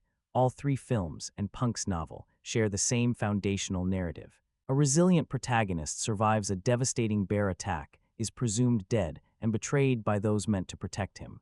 In each adaptation, the betrayal takes different forms. In Man in the Wilderness, Percy Herbert's character abandons Harris. In Apache Blood, cowardly soldiers leave Glass behind. In The Revenant, Tom Hardy's Fitzgerald shows utter disloyalty toward Leonardo DiCaprio's Glass. Inevitably, the pacing slows as the wounded hero wanders alone through an unforgiving landscape, but this isolation is essential to the story's emotional weight. Despite moments of quiet desolation, The Revenant stands as a visually arresting and technically remarkable film, fully deserving of its 12 Oscar nominations. It saddens me when the film is casually dismissed as a remake, as though earlier interpretations never existed. John Huston's Man in the Wilderness was the first major effort to bring this true story to the screen, and it deserves acknowledgement.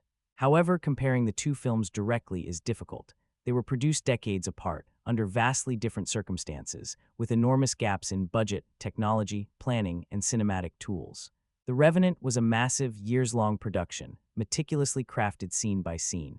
In contrast, Man in the Wilderness was completed in a far shorter time, under harsh real-world conditions, in keeping with Huston's preference for location shooting and practical filmmaking.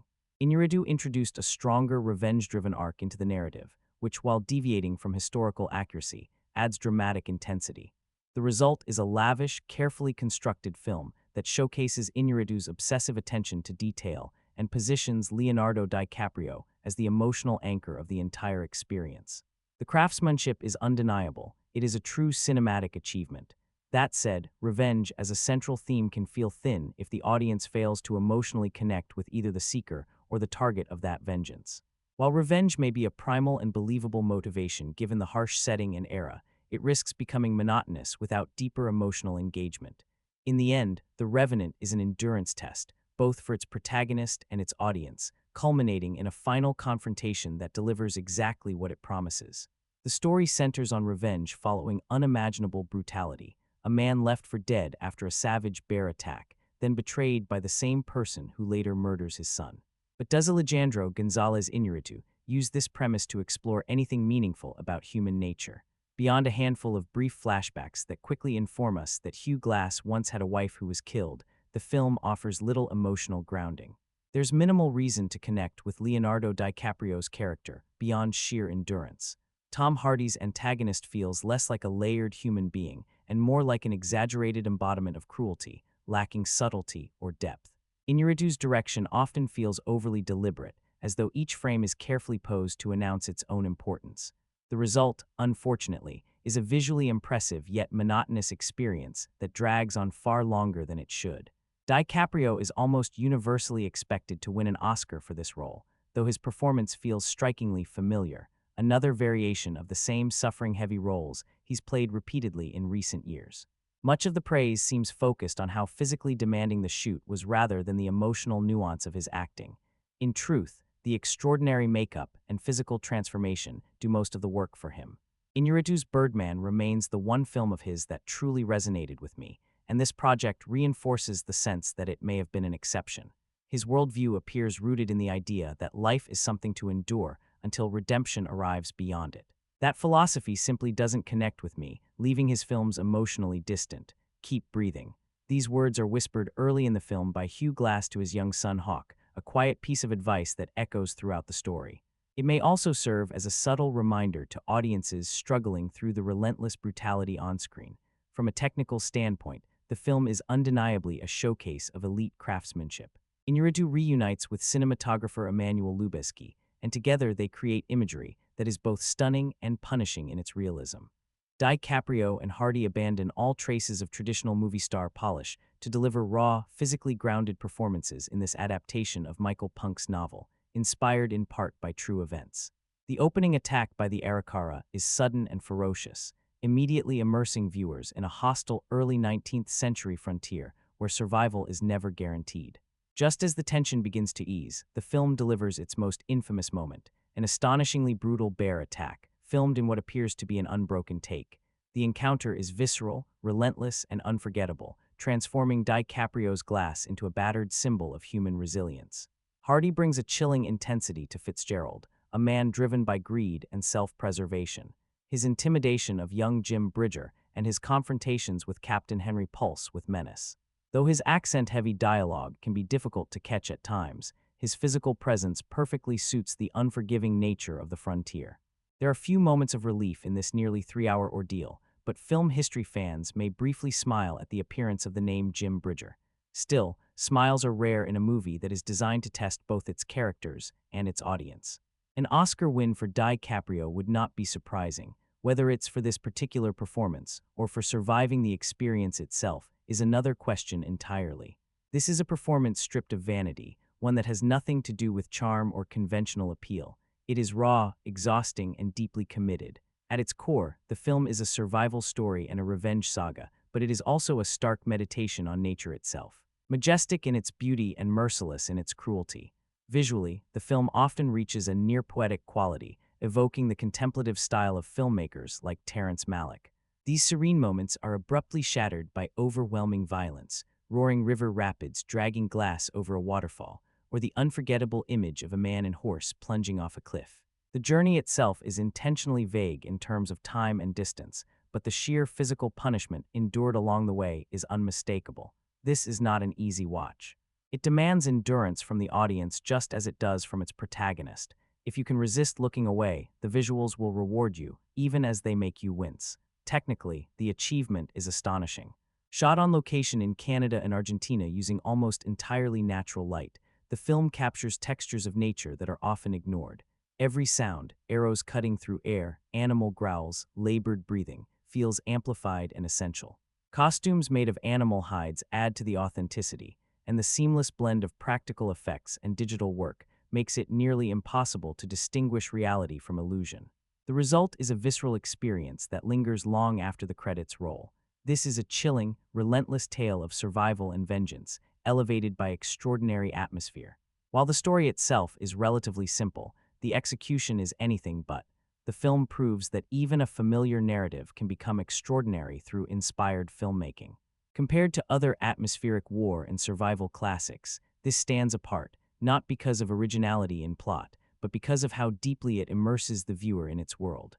The story follows a frontiersman betrayed by his own companions and left to die in a frozen wilderness after suffering a brutal bear attack and the murder of his son. What follows is a punishing journey driven by grief and an unyielding desire for justice. On paper, the plot may seem straightforward, but the screenplay and visual storytelling transform it into something unforgettable. It serves as a masterclass in how cinematic craft can elevate a simple premise into a powerful experience. Leonardo DiCaprio delivers one of the most physically demanding performances of his career.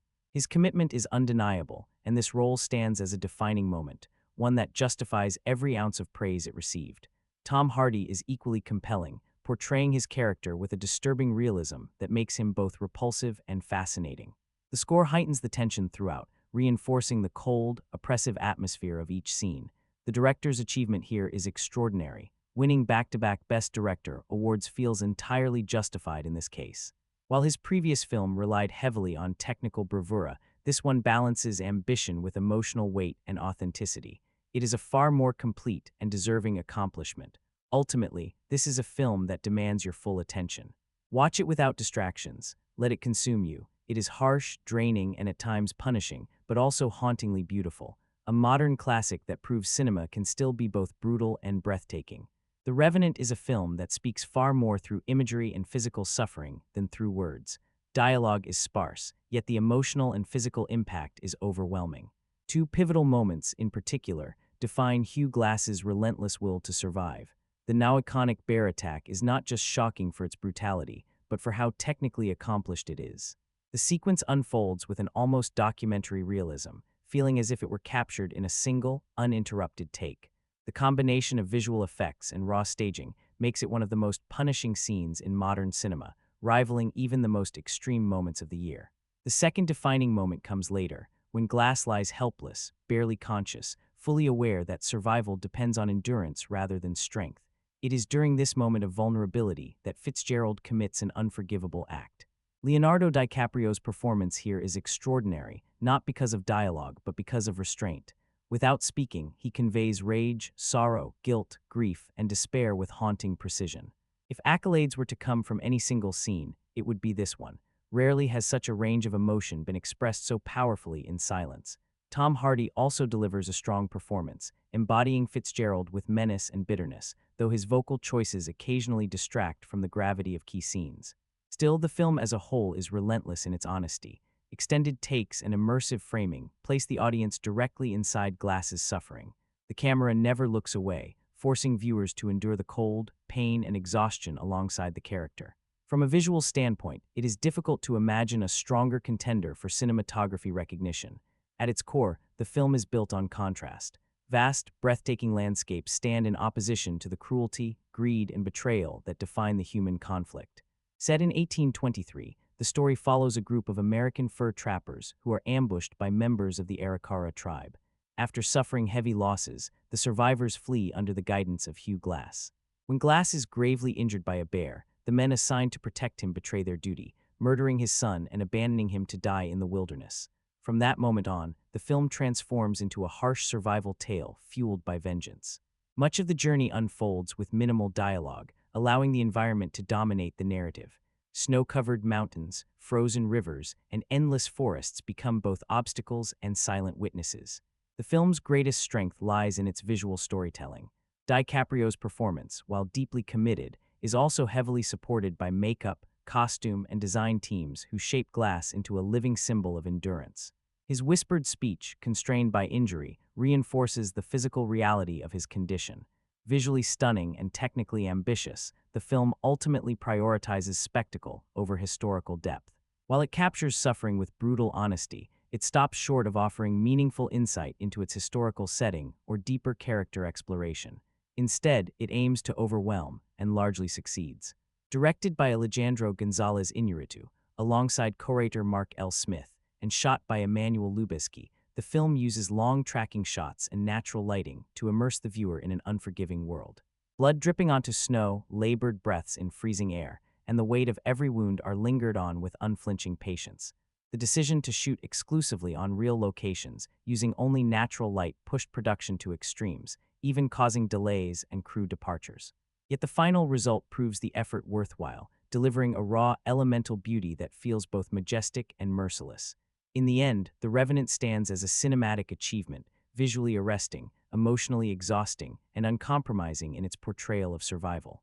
It may not fully realize its potential as a historical drama, but as an experience, it leaves an indelible mark. Alejandro González Iñárritu uses the natural world not as a postcard backdrop, but as an unforgiving force that constantly threatens to swallow Hugh Glass whole. Fleeting shafts of light filtering through snow-laden trees briefly keep Glass from disappearing into icy rivers and endless whiteouts. There is a harsh irony in how beauty and brutality coexist here. Iñárritu strips the landscape of its romantic shine and replaces it with a raw, almost journalistic intensity, shifting from the shocking ferocity of the bear attack to moments where blood and breath feel as if they are splashed directly onto the lens. Loosely drawing from Michael Punk's novel, the screenplay offers more than a survival ordeal. It frames Glass's bond with his son as a quiet, emotional anchor that lingers throughout the film like a ghost. By discarding the polished glamour often associated with revenge stories, the writers push this western into bleak, near film noir territory. Every step Glass takes toward vengeance costs him physically and emotionally, as if the land itself is tearing pieces from him while daring him to continue. Tom Hardy delivers a deeply unsettling performance as John Fitzgerald. His portrayal strips away any hint of humanity, revealing a cold, ruthless figure whose menace seeps through every raspy, bitter line. Knowing Hardy's intense clashes with Iñárritu during production only adds to the sense that this performance is fueled by real friction. His Fitzgerald feels less like a man and more like a moral void carved into human form. Leonardo DiCaprio, meanwhile, commits fully to Glass with an almost frightening level of dedication. From enduring freezing water to surviving on raw food, his physical suffering becomes inseparable from the character's emotional pain. DiCaprio grounds the performance in grief, keeping the memory of Glass's son at the core of every movement. Each staggered step feels heavy and deliberate, as though revenge itself is weighing down his body. Even without dialogue, his presence communicates endurance, loss, and an unbreakable will to survive. The film's direction is visually extraordinary from the opening moments. The initial attack sequence ranks among the most immersive battle scenes in modern cinema, placing the audience directly into the chaos through expert camera work and staging. The infamous bear attack is almost unbearable to watch, prolonged, brutal, and terrifying in its realism. Narratively, the film reaches beyond simple survival. The story weaves in a strong Native American perspective, handled with a sensitivity more in line with contemporary storytelling. Notably, the most violent and morally corrupt figures are largely depicted as French trappers and soldiers, with Fitzgerald standing as the central antagonist. While compelling, some plot choices feel questionable, particularly why only two men pursue Fitzgerald, and the final confrontation drifts into familiar Western territory, losing some of the thematic weight the film had carefully built. The acting across the board is solid. DiCaprio is entirely convincing in his portrayal of pain, hunger, and near-death endurance. His performance alone feels award-worthy due to the sheer physical toll. The supporting cast, largely British, performs well, though some casting choices cause confusion as several characters appear visually similar. Tom Hardy's thick accent also proves distracting at times, making portions of his dialogue difficult to understand. Many films have explored humanity's struggle against nature, but few commit to it with this level of length and brutality. Beyond the survival story lies a darker narrative of rivalry, violence, and moral decay on the American frontier. Overlaying all of this is an astonishing display of natural beauty, vast landscapes, frozen rivers, and intimate encounters with wildlife that elevate the film into something almost elemental. Overall, The Revenant stands as a gripping and punishing cinematic experience. It is not a film for sensitive viewers. Those uncomfortable with graphic violence, animal death, or relentless brutality may find it overwhelming. Inspired in part by Michael Punk's 2002 novel, the film succeeds as both a survival epic and a stark meditation on revenge, endurance, and the cost of vengeance. This film tells a brutal revenge story set in the still untamed fur-trapping frontier of the Upper Missouri Territory in 1823. At the center of it all is Hugh Glass, a frontiersman whose struggle for survival drives the narrative. The storyline itself is widely known and easy to find elsewhere, so there's no need to recount it in detail here. What truly stands out instead is the strength of the performances and the craftsmanship behind the film. Every member of the cast delivers convincing work, but Leonardo DiCaprio's portrayal of Hugh Glass is especially remarkable and fully deserving of its Academy Award recognition for Best Actor. Tom Hardy is equally compelling as John Fitzgerald, turning in a performance that easily warranted consideration for a supporting actor nomination. From a technical standpoint, it's difficult to imagine another film rivaling this one in terms of visual achievement. Its sweeping imagery earned top honors for cinematography, including major awards recognizing not only the visuals, but also the film itself, its sound design, and lead performance. Although I haven't read the book on which the story is based, the screenplay clearly leans into symbolism. Themes of wind, breath, and the act of breathing itself are repeatedly tied to life, endurance, and spirit. There is a strong undercurrent of mysticism and spirituality throughout the film. The production also makes extensive use of real locations, with filming taking place across parts of South America, the American Southwest, and Western Canada. Having traveled widely through the northwestern United States and much of Western Canada, I noticed that the film heavily emphasizes mountainous landscapes. While the scenery is undeniably stunning, the historical routes used by fur trappers and explorers of that era would likely have passed through gentler terrain, rolling hills and broad prairie lands rather than near-constant mountain ranges. It's a creative choice that favors visual drama over geographic accuracy. There are a few other details worth noting. Characters such as Fitzgerald display remarkably precise shooting skills with primitive flintlock rifles, consistently hitting distant targets through dense forest.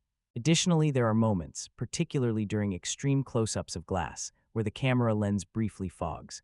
As someone with experience in still photography, I found myself wondering why a different lens choice wasn't used. These brief visual distractions slightly break the illusion, reminding the viewer of the filmmaking process rather than the reality of the moment. Symbolism is woven into the film in subtle but powerful ways. One recurring image shows the camera pointed straight upward as wind rushes through treetops, reinforcing the theme of nature as an ever-present force. Another deeply moving moment occurs in a flashback involving Glass's Native American wife. As her lifeless body is shown, a small dove emerges from her clothing and takes flight, a fleeting yet emotionally resonant image. Despite the filmmaker's obvious dedication to realism, a few scenes reveal the use of props more clearly than intended. The most noticeable example occurs when Glass cuts open his dead horse and climbs inside to survive the cold.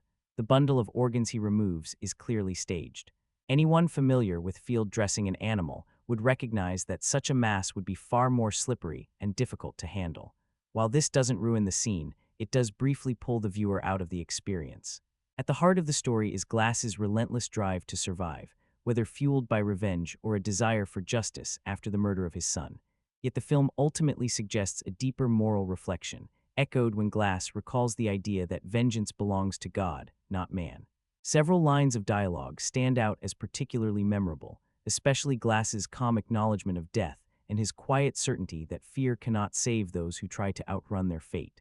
Overall, the director succeeds in transforming a partly historical account into a visceral cinematic experience. The film captures both the physical cruelty of the frontier and the inner endurance of a man pushed beyond normal human limits.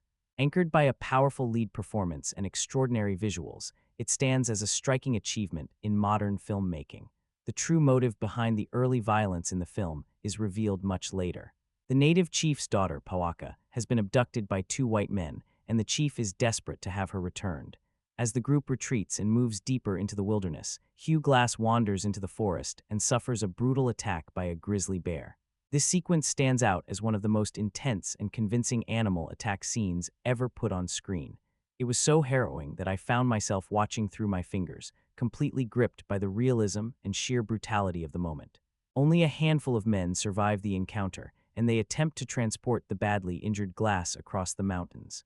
Progress is painfully slow, and the group ultimately decides to abandon him. Three men remain behind in exchange for payment: Glass's Pawnee son Hawk, a young trapper named Jim, and John Fitzgerald. Fitzgerald, played by Tom Hardy, is portrayed as deeply antagonistic, cold, selfish, and merciless. Hardy delivers a powerful performance that makes Fitzgerald utterly detestable, a character you are almost guaranteed to despise. From this point onward, Glass's suffering intensifies. The Revenant becomes a relentless story of endurance, persistence, and survival in the face of overwhelming odds. Leonardo DiCaprio is given an extraordinarily demanding role, both physically and emotionally, and he rises to the challenge with a remarkable performance. Despite the film's lengthy runtime of 2.5 hours, I was never disengaged. The film holds your attention from beginning to end. Visually, the film is breathtaking. The cinematography is extraordinary, capturing the harsh beauty of the natural world in a way that feels immersive and unforgiving. On visuals alone, The Revenant is worth experiencing on the big screen. Toward the end of 2015, audiences were treated to two impressive survival epics: The Revenant and In the Heart of the Sea, both centered on men who endure catastrophic events and find themselves isolated in hostile environments where survival seems almost impossible.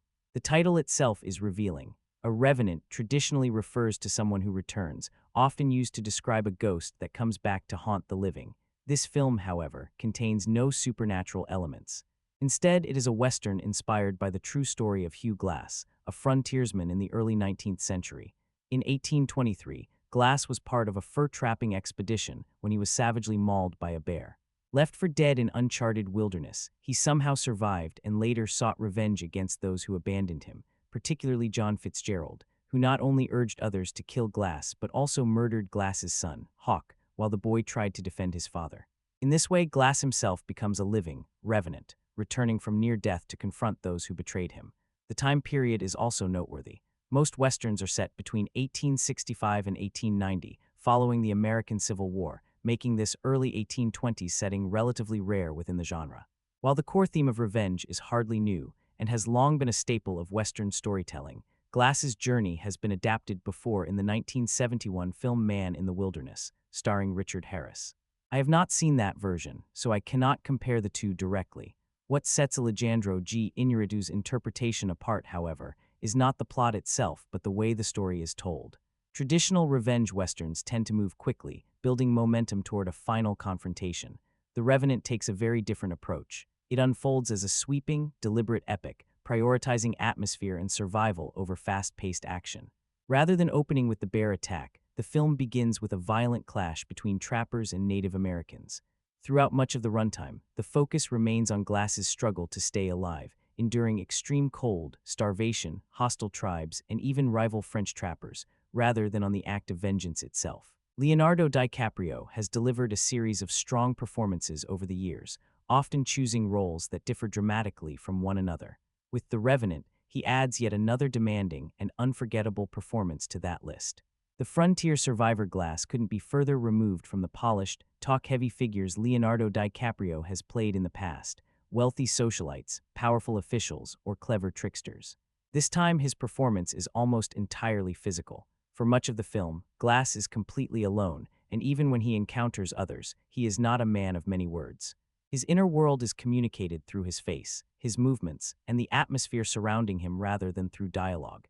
It's a demanding role in every sense, requiring DiCaprio to endure many of the same brutal conditions as his character, plunging into freezing water, enduring harsh weather, and surviving in the wild under extreme circumstances. The recognition he received for this performance feels fully earned. That said, not every performance reaches the same level. Tom Hardy's portrayal of Fitzgerald, the film's primary antagonist, is intense but often hard to follow, as his speech can be unclear and difficult to decipher. The role reportedly had a different actor in mind early on, and it's easy to imagine how a different approach might have made the character more accessible. One of the film's most striking elements is its visual presentation. The cinematography is breathtaking, with nearly every frame looking like it belongs in a gallery. The imagery recalls classic landscape paintings, vast, overpowering, and rich with detail. Although much of the film was shot in North America, production challenges pushed some of the final scenes to snow-covered regions in South America. These locations aren't used simply to show off pretty scenery. In fact, the bleakness of late autumn and winter dominates the visuals. The result is not traditional beauty, but something far more powerful, a constant reminder of how small and fragile humans are when set against the natural world. This sense of scale makes Glass's survival feel even more extraordinary. I truly hope this film receives lasting recognition. To me, this is cinema as art. The cinematography alone is among the best I've ever seen. I honestly felt like I could pause the movie at almost any moment and capture a frame worthy of hanging on a wall. The direction is just as impressive. There are extended moments where very little happens on the surface, yet the scenes remain completely absorbing because of how they are staged and shot. I repeatedly found myself wondering who was behind the camera because the creative vision was so strong. The acting, particularly from the two leads, is exceptional. Beyond that, the film stands out as one of the most intense and emotionally raw experiences I've had watching a movie. I was constantly tense, gripping my seat, holding my breath, and feeling genuinely uncomfortable in the best possible way. Gut-wrenching feels like an accurate description. This reaction doesn't come from excessive violence alone. I've seen far more graphic films. What makes this different is how deeply you feel the pain, fear, and exhaustion of the characters. The restrained use of music also deserves praise. Several scenes unfold with little or no score, which makes them feel startlingly real. That's impressive, especially considering how effective music can be in heightening emotion. Here, silence often does the heavier lifting. At times, the movie barely feels like a movie at all. Major events happen suddenly, without dramatic build-up or warning. A perfect example is the bear attack, which erupts almost instantly after the animal is first spotted. There's no exaggerated suspense, no swelling music, just chaos, pain, and survival. That realism is what makes the moment unforgettable. What really stands out about this film is how suddenly and brutally things happen. Moments don't linger or announce themselves, they hit you and move on. A perfect example is the final confrontation, when Glass slices off two of Fitzgerald's fingers. It happens in an instant. In a typical Hollywood film, the camera would pause, zoom in on the injury, cut to a close-up of the character screaming in agony. Here, there's no indulgence. It's raw, fast, and unsettling, and that's exactly why it works. The film doesn't just show the violence of the frontier, it makes you feel how unforgiving and merciless life must have been in the untamed West. That realism is one of the film's greatest strengths, though it does come with a few drawbacks. The runtime feels longer than necessary, and some of the dreamlike imagery, especially the visions, fully pay off in a meaningful way. They seem as though they're building towards something deeper, but ultimately don't add much to the narrative. That said, the story itself is fairly straightforward and not particularly unique. However, this film proves that even a simple plot can become extraordinary when elevated by powerful performances, confident direction, and stunning cinematography. Spoilers ahead: the opening sequence, the bear attack, and the final battle are among the most intense and unforgettable scenes I've ever watched. Beyond those major set pieces, there are countless smaller moments that leave you stunned, like the scene where Glass plunges off a cliff while riding a horse. Several extended shots appear to be filmed in a single take, recalling the ambitious long takes used in Birdman. The bear scene, in particular, feels so disturbingly real that it makes you question every CGI-heavy moment you've ever seen before. It sets a new standard for realism in visual effects. With Academy Awards for Best Actor, Best Director, and Best Cinematography, The Revenant is undeniably a monumental achievement. Nature itself feels like the film's true leading character. Visually, it's breathtaking, and emotionally, the themes of survival and the bond between father and son resonate strongly. Still, this is not an easy watch. At over 2.5 hours, the film demands patience and stamina from its audience, especially with its relentless exposure to physical suffering, harsh environments, and graphic violence. Inspired in part by a novel, the story is easy to summarize. Set in 1823, frontiersman Hugh Glass is gravely injured during a savage bear attack while exploring uncharted wilderness. Abandoned by his companions and left for dead, he is driven by grief, survival instinct, and a burning need for justice.